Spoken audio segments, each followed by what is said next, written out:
Sesmac, mais um episódio do Fala aí, Sesmac. Temática importantíssima hoje. Eu sou Vitor Fabiano, professor do Sesmac. Eu sou Agda Feitosa, coordenadora do Departamento de Marketing. Isso aí, temáticas importantes.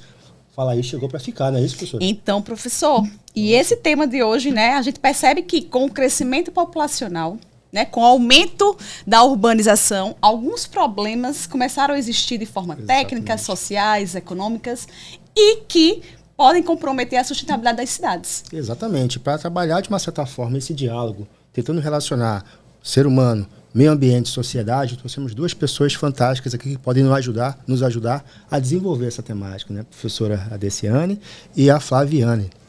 E para dar início a esse episódio, né, de um tema cidades inteligentes, na verdade, porque na verdade elas vão esclarecer melhor para a gente, porque a gente percebe que são cidades criativas, cidades sustentáveis, cidades inteligentes, são a mesma coisa, não são? Há definições diferentes, ou é um conjunto que chega à cidade inteligente de tudo isso que a gente está falando aqui.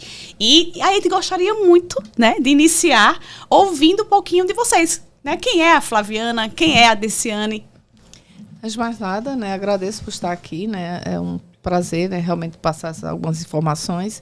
Meu nome é Adeciane, como vocês falaram, eu sou formada pela Universidade Federal de Alagoas e trabalho na Prefeitura, na Secretaria Municipal de Planejamento. Tenho um pós na área de especialização em gestão de cidades, gestão de restauro do patrimônio. Leciono no Sesmac, sou docente lá, né, em algumas disciplinas voltadas ao estudo de planejamento urbano de cidades, área de patrimônio e outras áreas afins de arquitetura e urbanismo. Flaviana, aí fala um pouco de você agora. Também queria agradecer pela oportunidade. Eu sou Flaviana Nogueira, sou engenheira civil e arquiteta urbanista pelo Sesmac. Atualmente estou no cargo de coordenação geral de manutenção de espaços públicos pela LURB. Atuo também como arquiteta, sou formada em Engenharia e Segurança do Trabalho e Neuroarquitetura. Ô, professor, então acho que ele trouxe duas pessoas importantes para esclarecer esses pontos, né? Que eu acho que de um tema tão... É um tema abrangente, mas é um tema muito inovador também, são né? São formações nas áreas às quais nós temos profundo estima e apreço, que é a engenharia civil e a arquitetura e urbanismo. Eu acho que são áreas que se complementam, né? Então, essa temática é importantíssima. Você que está nos ouvindo, assistindo, compartilha, porque ainda dá tempo. Professora, E como dá tempo. Mas a grande pergunta, né, professora? O que é uma cidade inteligente? Como é que a gente consegue falar? O que é uma cidade inteligente? Minha cidade é inteligente. Você que está ouvindo aí, será que sua cidade é inteligente? Vamos saber agora. E é engraçado que a gente fica pensando, né? Quando a gente escuta... Inicialmente, talvez aconteça isso com várias pessoas, cidade inteligente, a gente imagina aquelas cidades futuristas. Eu acho que vem na cabeça das pessoas isso, né? Eu lembro logo dos Jetsons, eu vi o desenho na época do Jetson andando assim para um lado, de um lado, do outro. Isso. Mas será que é isso? Não sei, por isso eu quero que vocês tragam pra gente. Eu sei que talvez não exista, talvez de forma fechada, vamos dizer assim, uma definição, né? Mas tem alguma definição que traga uma informação mais concreta do que vem a ser realmente uma cidade inteligente. Essa é a nossa primeira dúvida. Eu vou iniciar e depois a Flaviana pode complementar. Então, assim, uma cidade inteligente, ela, na verdade, é um modelo de planejamento, né? Não surgiu agora, surgiu já nos anos 97, por aí, um dos modelos onde se reuniu várias cidades, né? Mas é um modelo em que ele garante buscar alguns segmentos de planejamento também, que está dentro da organização das cidades, que é dentro da saúde, da educação, da mobilidade, do transporte, da governança, porque você trabalhar a cidade precisa trabalhar a questão da política urbana, né, também. Então, esses segmentos unidos de uma forma integrada, que tenha conectividade, ele levará ao cidadão a melhor qualidade de vida. E, com isso, o que é interessante a partir desse momento, a cidade poderá construir e se planejar para o futuro, né? Que você pensa a cidade hoje, mas não a cidade no momento. Quando a cidade pensa o seu planejamento no plano diretor, ela pensa a cidade daqui a 10 anos. Então, você vai ter o tempo de construir que esses segmentos funcionem de forma conectadas, né? Não de forma digital só. A parte da cidade digital é um segmento da cidade inteligente, como eu falei, governança, tem que estar esses outros. Então, a gente poderia dizer que a cidade inteligente ela é meio que macro e tipo as outras terminologias complementam, então dentro dela seria isso? Isso. Tá. Para que você possa trabalhar de forma sustentável, como você falou, né, integrada, para que as pessoas possam usufruir dos serviços que essa cidade possa lhe oferecer. né? Porque são 4 pilares, né, na verdade. Isso. Que é a conectividade, a mobilidade, a segurança e... Lembra do outro? Sobre a sustentabilidade. Sustentabilidade. Isso. Aí, através desses 4 pilares que faz com que a cidade seja sustentável. Sustentável e inteligente, no caso, não é isso? Tanto que, tipo assim, uma cidade inteligente, na verdade, ela tem por trás uma gestão inteligente. Porque o que seria isso? Seria a população participar. Tanto que, tipo assim, ela surgiu em 1997, a cidade inteligente. Porém, naquela época não existia a tecnologia que temos hoje.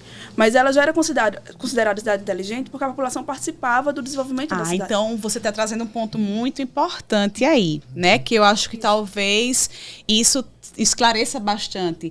É a questão de a cidade inteligente ela tem o foco de pensar na população, o bem-estar e qualidade de vida dessa população e que tenha a participação dela, né? Ouvir a população, ouvir as necessidades para construir um planejamento em conjunto, vamos dizer assim. Seria isso? Isso. Porque assim, a população é, de fato, a peça importante, né?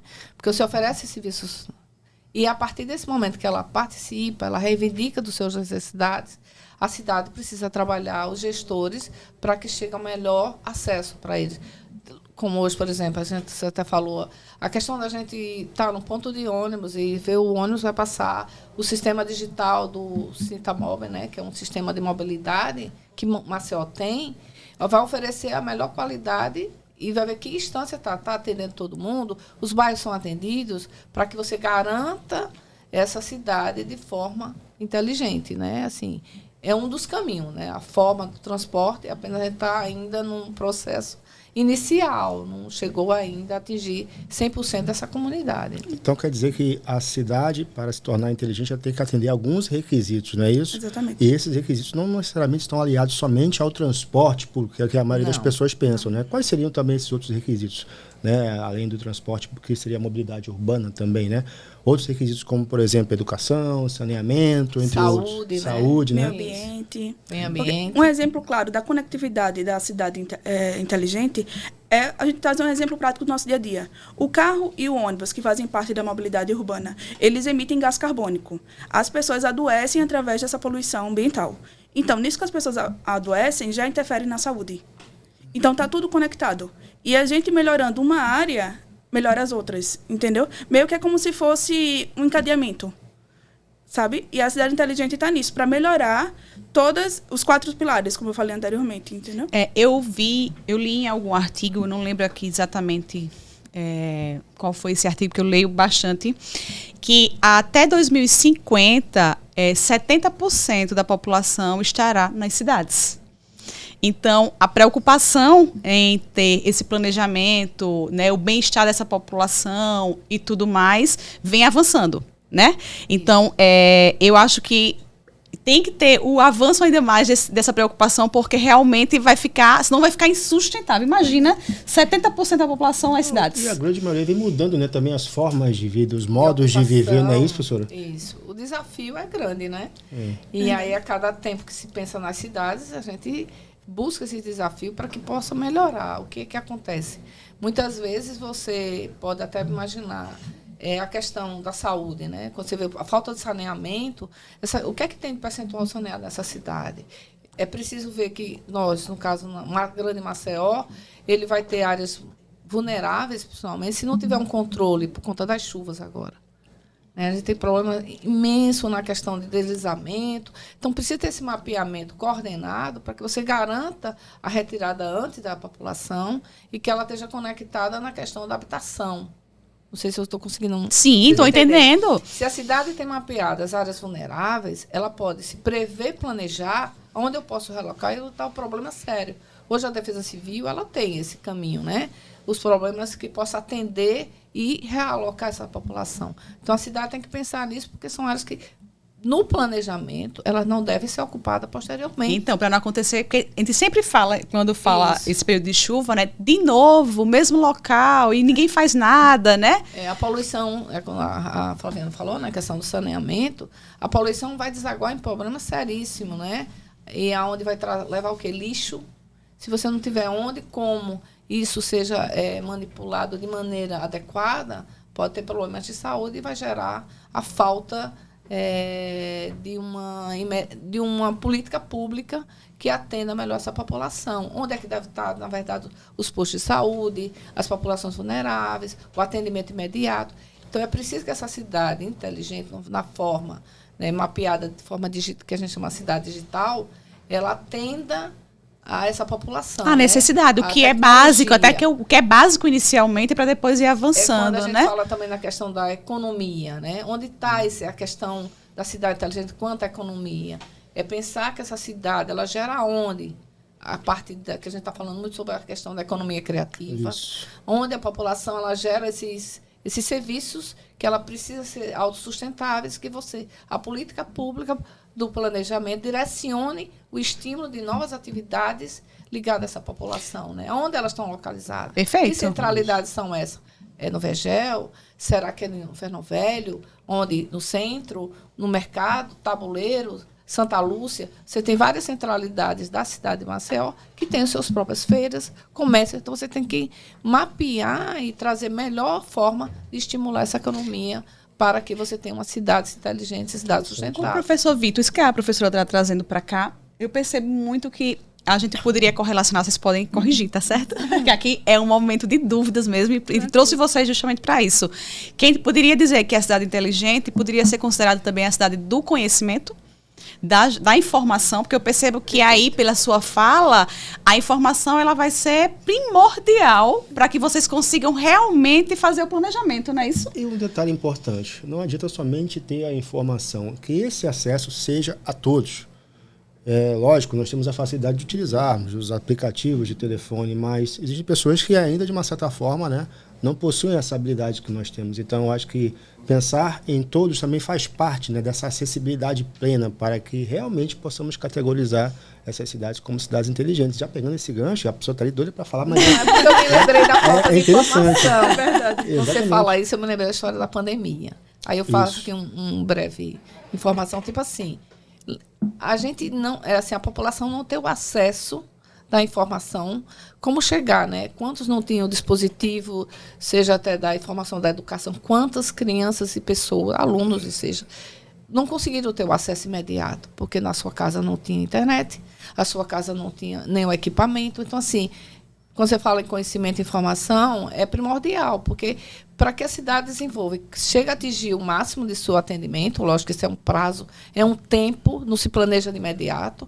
A cidade ela vai aqui, ela vai caminhando até ela chegar a um estágio que possa atender boa parte da população ou toda, né? Mas, assim, a dificuldade desse acesso foi sério, né? Então, mas foi um desafio. E o que podíamos acrescentar? Melhorou, em parte, em alguns serviços? Sim. Hoje a gente tem muita informação e dados pela própria, no site da determinada cidade. Hoje, na prefeitura, você tem um site.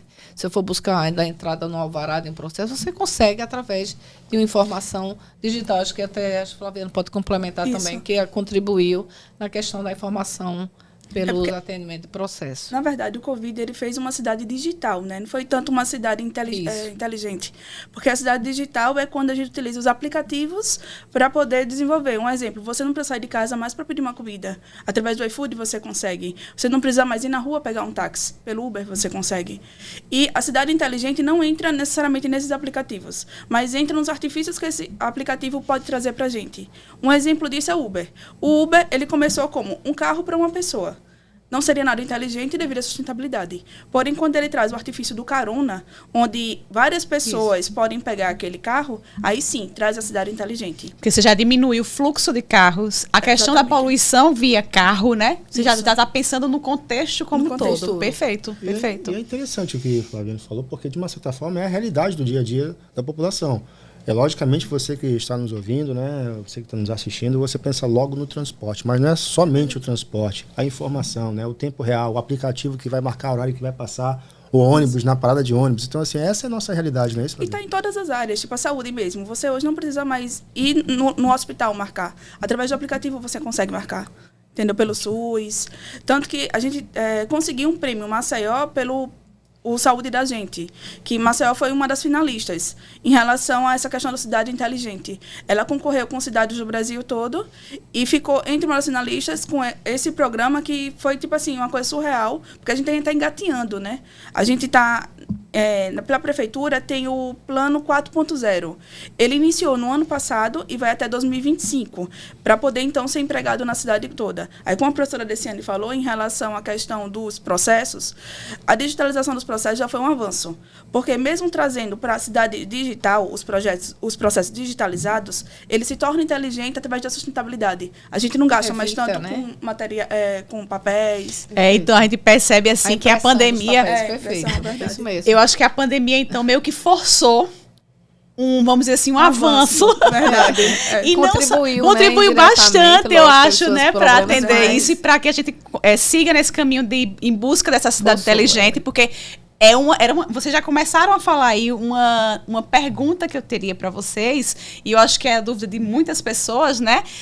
Maceió, que é a cidade que a gente vive, né? Que nós estamos aqui, até que ponto, né? Você já falou de um plano aí que existe, e como é que está esse processo? A gente é considerada inteligente em algum segmento específico, em alguns segmentos, o que falta? Assim, eu sei que falta muita coisa, porque não é fácil transformar uma cidade que não foi pensada desde o princípio, exatamente. né? Porque eu acho que o desafio maior para vocês, para quem trabalha nessa área de gestão mesmo, do planejamento, dessa questão das cidades, é você transformar uma cidade já existente em uma cidade inteligente. Então, são duas perguntas, na verdade, né? É exatamente isso aí. Eu estava pensando nessa linha mesmo. Tem como pensar uma cidade do zero inteligente, ou também é possível pegar uma cidade e transformá-la numa cidade inteligente, mesmo não cumprindo os requisitos de uma cidade inteligente. Eu acho que isso é uma curiosidade de muitas pessoas. Já existem cidades, e aí? Como fazer com essas cidades já existentes para elas se transformarem em uma cidade inteligente? Bom, assim, eu vou dar depois a opinião e aí... E a outra, só para rapidinho, para a gente não perder, seria esse ponto, e falar um pouco como é que Maceió está nesse cenário, já que você citou a questão do plano. São essas duas perguntas. É possível sim, né? Porque acho que todo processo ele pode ser construído. E como é um modelo, as cidades se adaptam, né? Ela se reconstrói, né? A cidade ela não é estática, ela é dinâmica. Então, assim, a partir do momento que se insere novos modelos, a gente, na verdade, é só trabalhar em que pontos estão as fragilidades e as potencialidades que possam inserir nessa cidade, o que é que ela precisa, como ela pode ser conectada, o que é necessário, onde ela ter esse perfil, né, que a gente chama do diagnóstico urbano, que possa trazer mais referência de estudo para a cidade. Então, independente dela ser, assim, vamos planejada ou não, ou vamos fazer uma nova cidade, não, mas ela já existe e ela é possível, sim. Independente de ter essa ideia de que não é possível, que a cidade já está lá há muito tempo, ou que não, ela está com seus problemas urbanos. Pelo contrário, a cidade ela vai em desenvolvimento. O urbano ela é um processo contínuo. Isso. Tanto que até Maceió mesmo é um exemplo disso. Porque é um exemplo. A gente está melhorando Maceió em relação à comunicação da comunidade com a prefeitura. Tanto que hoje existe um aplicativo chamado Colab, que é onde a população pode entrar em contato, denunciar, mostrar assim, aqui está sujo, ali está limpo, entendeu? Para a gente estar... como é que eu posso explicar? Tentando buscar o acesso direto à população. Isso, tentando buscar o acesso direto. E, tipo assim, quem está sabendo a problemática daquele bairro é o morador que está ali. Exatamente. Então, é importante ter esse vínculo do público com a população, entendeu? Do setor público. Aí, o que acontece? Em relação à sua pergunta de cidade inteligente, hoje no Brasil não existe nenhuma cidade que seja 100% inteligente. Tanto que Curitiba ela é uma das cidades consideradas mais inteligentes, mas, de acordo com o ranking, ela não está nem na metade, porque existe uma pontualidade. Aí, nessa pontuação, ela não atingiu nem a metade, mas ela é que está chegando mais próximo. Ela trouxe, tipo assim, vários artifícios, como a questão da saúde, os pontos de ônibus, que ela trouxe pontos de ônibus sustentáveis, que é pontos de ônibus com energia solar, com teto verde, trazendo a sustentabilidade em pontos de ônibus, entendeu? Entendi. E fora que, como até a Deciane citou em uma conversa nossa, que existe até pontos de ônibus que tem questão da segurança, que uma pessoa fica lá, né, isso, Deciane, olhando para... Em algumas cidades, né, fora do Brasil. Isso, fora do Brasil. Ela acompanha a segurança do usuário, principalmente das mulheres, de forma digital. Tem uma tela e essa pessoa fica conectada à outra que está lá no ponto, ela não fica sozinha, fica conversando. Quando ela pega o ônibus, ela vai embora. Isso. E ela se fecha.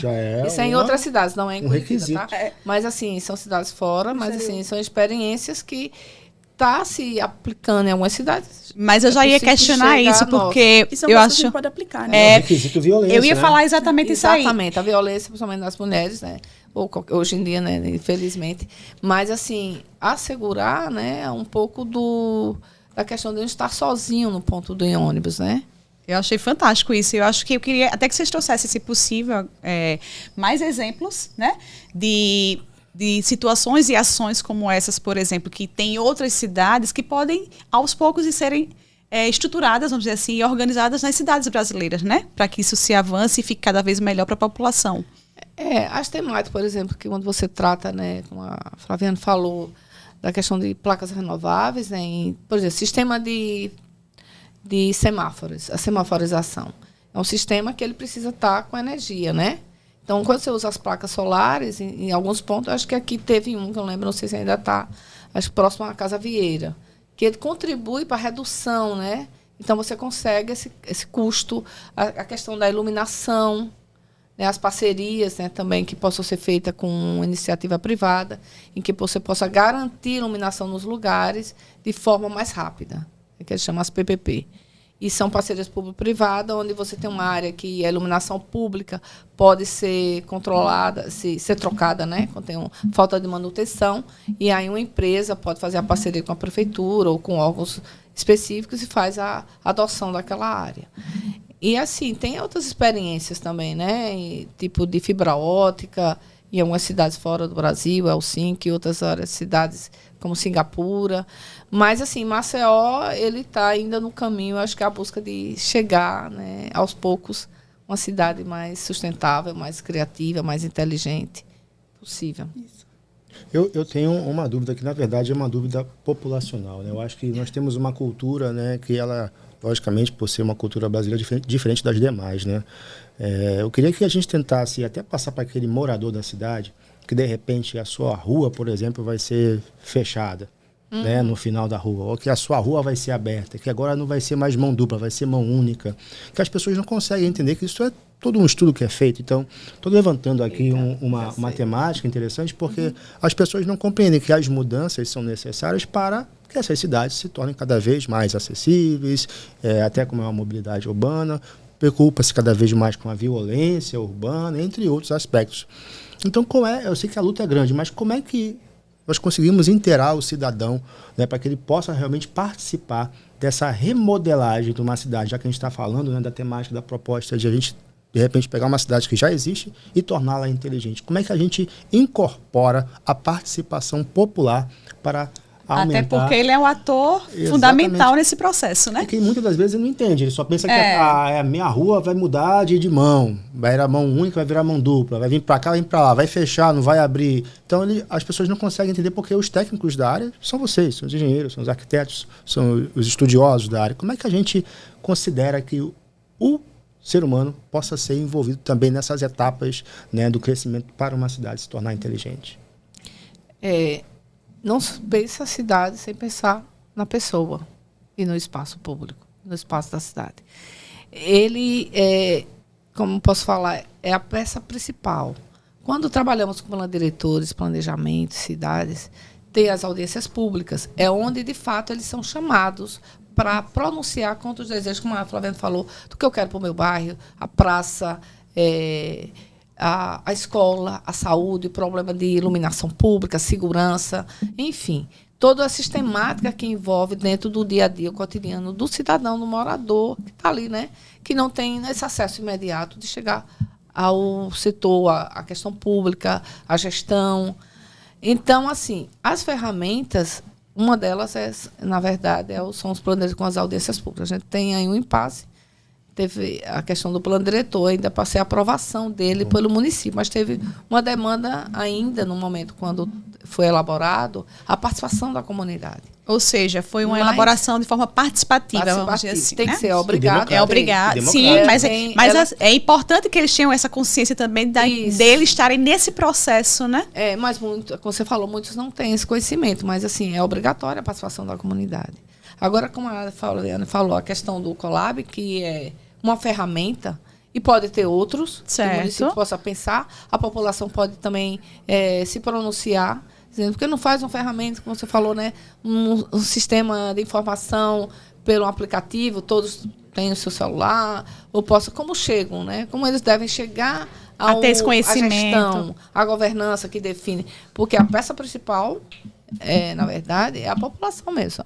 Eles que definem, eles que usam, eles que, na verdade, dialogam dia a dia, né, a sua problemática, eles que sentem problema de acessibilidade, problema de calçadas, desnível de rua. Às vezes é um simples buraco que está ali interferindo, né? As crianças, o idoso, a população. Daqui a pouco também tem um fator, né, sério. O que é que está sendo pensado, né, planejado, projetado para as pessoas. Então, acho que precisa pensar também em outras ferramentas. Eu, particularmente, acho que precisa abrir mais o leque e a população chegar mais perto. Buscar recursos que aproxime mais a população junto com a gestão com a população. Ter essa troca mais fácil, né? Porque isso que você está falando, professora, é muito importante, porque o viver o dia a dia, a rotina, é quem vai dizer realmente as reais necessidades.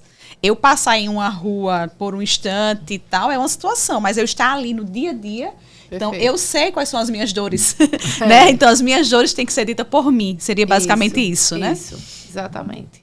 A população tem que ser ouvida. Verdade. Complementa aí, Flaviana. Mas é justamente isso, porque no nosso setor mesmo, a gente faz praças.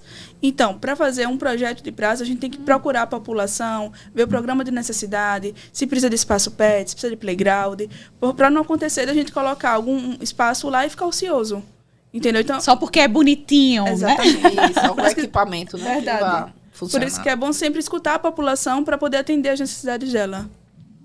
Legal. Isso aí, interessante. Por isso que a gente cada vez mais busca esses aplicativos, né? Já pegando esses exemplos de cidades inteligentes ao redor do mundo, vocês acham que é possível trazer, é um grande debate também, né? Trazer o que acontece lá na Europa para o Brasil? Porque são exemplos que nós temos, exemplos muito bem consolidados, né? Pegando países europeus ou países de outros continentes. Mas é possível trazer a ideia, de repente, formatar e remodelar para o modelo brasileiro? É possível isso? É possível, eu sou muito otimista nisso. A questão é o pensar, né? Como eu falei, o planejamento urbano, ele dá o tempo de você pensar a cidade. Não é imediato, as coisas não acontecem imediato, né? É ver caminhos eu posso buscar uma tecnologia de ponta lá e eu posso aplicar no sistema. Eu até achei interessante, outro dia eu estava vendo uma reportagem muito bacana, por exemplo, o mapeamento. Hoje a gente tem um geoprocessamento que georreferencia a cidade, lote, quadra, rua, e de que forma o cidadão vai chegar lá e ver aquele prédio, aquele lote está desocupado, qual o valor dele, né? Se a população, que isso você encontra em qualquer país que seja, você consegue isso rápido. Nas prefeituras, como é que o Brasil puder chegar? É num sistema que tem lá na cidade, que é um dos segmentos da cidade inteligente, a questão da tecnologia, né, do tema da tecnologia e informação, que esteja acesso a todos. Que você possa ir lá ver, através de uma ferramenta, e eu ver que se o meu terreno está sendo ocupado, ou qual é o valor estimado, isso é através de todo um sistema georreferenciado. É possível? Eu acho que é possível. A gente tem um sistema georreferenciado, mas não está chegando a isso tudo, né? Mas a gente consegue ter essa informação, você ir comprar, ou ver, ou conhecer. Hoje o Google Earth você consegue numa ferramenta do seu celular. Mas será que a população sabe usar? Como é que eu posso oferecer esse serviço a ela? Então, tem vários desafios a serem enfrentados aí, né? A questão de, até cultural mesmo, né, eu acho, né? A questão da própria população, tá entendendo esse processo, tá junto nesse processo. Outra coisa interessante que eu estava vendo esses dias é que disse assim, porque diz que é muito importante que os stakeholders estejam envolvidos, né? No caso das cidades inteligentes, nós temos aí o poder público, a iniciativa privada, o ator principal, vamos dizer assim, que é a população, a sociedade como um todo. Stakeholders, são os atores. Os stakeholders. Stakeholders é uma terminologia que a gente utiliza para falar, né, informar quem são os atores envolvidos em um determinado processo. No caso específico aqui das cidades inteligentes, né? A gente traz como principais stakeholders o poder público, a iniciativa privada e a sociedade. Não é isso? E aí, se puderem complementar também, claro que eu estou aqui aprendendo com vocês, tá certo? A gente também, né? Eu vi dizendo assim, uma reflexão que foi bem interessante para a iniciativa privada. As empresas hoje, Sim. elas sabem onde os seus colaboradores moram? Elas sabem como é que eles se deslocam? Elas sabem quanto tempo eles levam da sua residência para chegar ao trabalho? Eu achei tão interessante essa reflexão. Foi um estudo, né, deles pensarem como é que aquelas pessoas que estão ali desenvolvendo, se dedicando para o trabalho dela naquela empresa, se ele tem esse conhecimento de vivência dessas pessoas. Então, assim, eu acho que cada um parar para pensar como é que funciona isso, entender o outro, né? A gente pensar muito no outro, na coletividade, eu acho que as coisas podem avançar mais. Isso foi uma reflexão, algo que eu li e eu achei bem interessante, entendeu? A construção civil, né? Realmente. Você falando isso, me lembra a questão da construção civil, né? Os prédios, onde é que essa população... Sempre comentam, né, a questão da mobilidade. Será que temos ciclovia? Muitos usam a ciclovia. Será que eles descem por via expressa? Onde é que eles estão localizados? Exato. Essa grande mão de obra nossa, né? Que a gente trabalha na área, pedreiro, o serralheiro, o carpinteiro, enfim... todos os serviços afins. E aí onde eles estão, né? Como eles descem para o ponto de trabalho? Se for de bicicleta, que na verdade é todo tipo de mobilidade, chega como? Que ciclovia é essa, né? E é interessante isso, né? Vocês que são profissionais, as senhoras são profissionais da área, com certeza vão tirar muitas dúvidas. E aí essa dúvida estava na pontinha da agulha para falar. O crescimento deixou de ser basicamente horizontal, está cada vez mais vertical, né? Antigamente, minha mãe, meus avós, era o sonho da casa própria. Hoje, a grande maioria quer o apartamento próprio. E a pergunta é justamente essa. Podemos afirmar que esse crescimento vertical impactou diretamente na mobilidade urbana pela densidade populacional que se criou, né? Já que as senhoras são da área da arquitetura, do urbanismo e da engenharia, como é que teve esse impacto do crescimento vertical na questão específica da mobilidade urbana e também, lógico, acaba impactando justamente numa cidade mais inteligente? Vou falar aqui um parênteses, mas assim, hoje, se a gente for pensar, o problema que aconteceu na região do Pinheiro e áreas afins. Grande parte da população saiu para as outras áreas. Onde elas estão? Então, assim, se eu tenho uma demanda na região da planície, que a gente chama Ponta Verde, Pajuçara, região próxima, que é onde o mercado imobiliário ele demanda, né? Com certeza, a gente vai ver que vários prédios estão sendo construídos e, consequentemente, o adensamento populacional. As ruas, as vias, elas também estão com essa condições de receber toda essa demanda. Com certeza, teremos um problema sério nessa área. Mas o pensar urbano também fica para as outras áreas, né? Então, é um problema porque afeta a mobilidade, porque muitas vezes você tem que pensar no adensamento dessa ocupação vertical, promovendo também saídas na questão da mobilidade pelas vias, ruas para pedestre, calçadas, as ruas que a gente chama ruas próprias para o pedestre, as ruas completas, né? No caso, que o pedestre seja a prioridade, como é um caso que a gente tem como exemplo, bem pequeno, mas tem aquele trecho onde tem a Bale, né? Que a rua está na mesma plataforma do carro, mas numa velocidade menor a do carro, e a prioridade é o pedestre. Mas a gente começa a ver que a cidade precisa buscar esse planejamento. Há uma preocupação hoje pelo poder público? Né? Como vai estar essa situação que se vai estar na próxima fechamento dessa cidade na questão da construção final do plano diretor, que eu não vou me adentrar aqui nessa parte, mas assim, a cidade ela sofre, né? Porque eu estou numa área sobrecarregando, está a área do tabuleiro, muitas pessoas que moravam lá estão indo no Salvador Lira, e aí essa cidade tem a questão habitacional, onde é que se pode promover, por isso que é importante esse mapeamento e no segmento da habitação. E fora que mexeu na economia, né? Porque aumentou a questão de aluguel, aumentou aluguel, o valor o preço do metro quadrado, do metro quadrado, por exemplo, que era uma área num preço, acho que em dezembro do ano passado o valor era bem menor. Hoje ela está 3 vezes mais, quase, 1/3 do que aumentou. E isso vem prejudicando onde posso construir minha casa, onde tem uma área de bairro que ainda tem os vales, né? Onde eu tenho essa planície, onde é que eu posso ocupar, ou seja, casa, ou loteamento, ou um prédio vertical. E aí vem a consequência da questão dos acessos, onde o ônibus passa, a mobilidade. Então, assim, gera-se um sistema, né? Uma visão de planejamento sistêmica. onde eu tenho que entender essa conectividade dessas funções que a cidade precisa ter. Nossa, professora do SESMAC, né? Tem algum projeto de extensão no curso voltado para essa área de planejamento, habitação? Já tem vivenciado algo ao qual os acadêmicos, né? Depois eu queria ouvir um pouco também, Flaviana, mas é importante também a gente destacar que, enquanto professora, né? Se existe algum projeto específico. Não, e a experiência que ela tem, a experiência dela é fantástica. A experiência dela que ela vivencia no mercado, que ela leva para a sala de aula, que eu acho que isso é muito importante, né?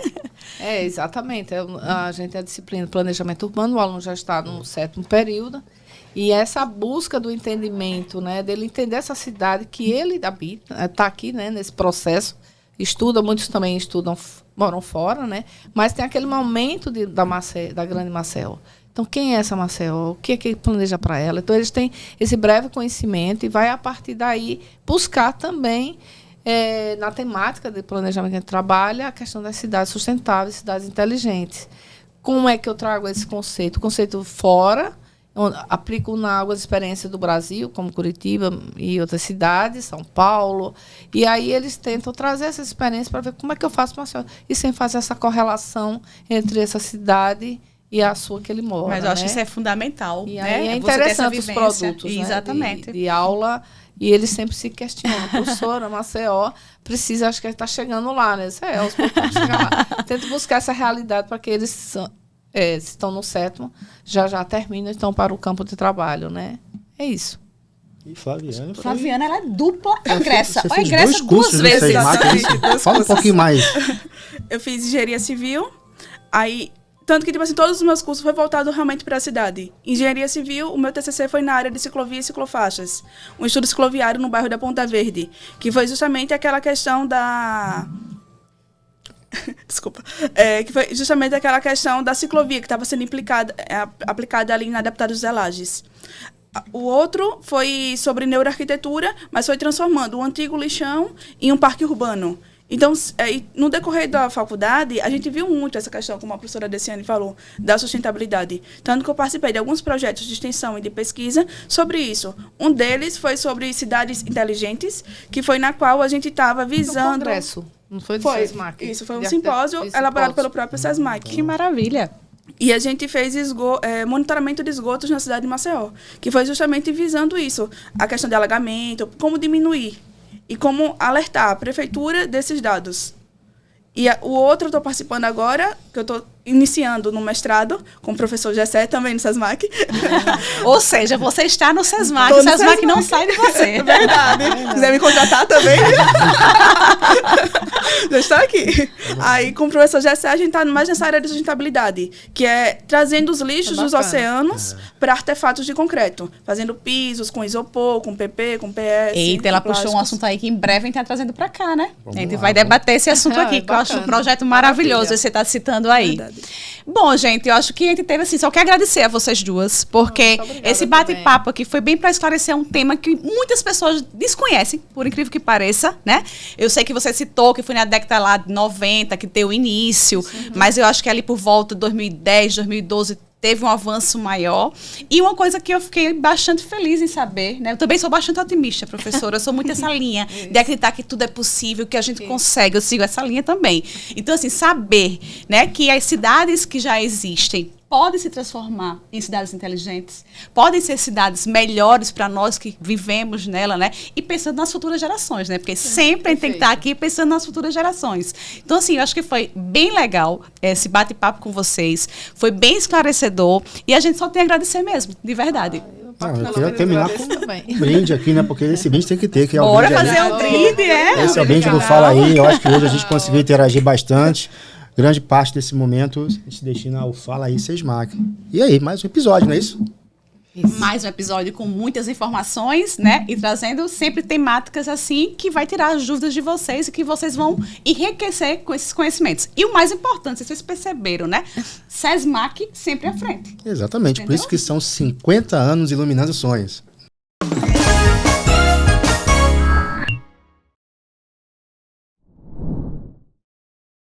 Em 1973 era realizada a primeira ligação por celular.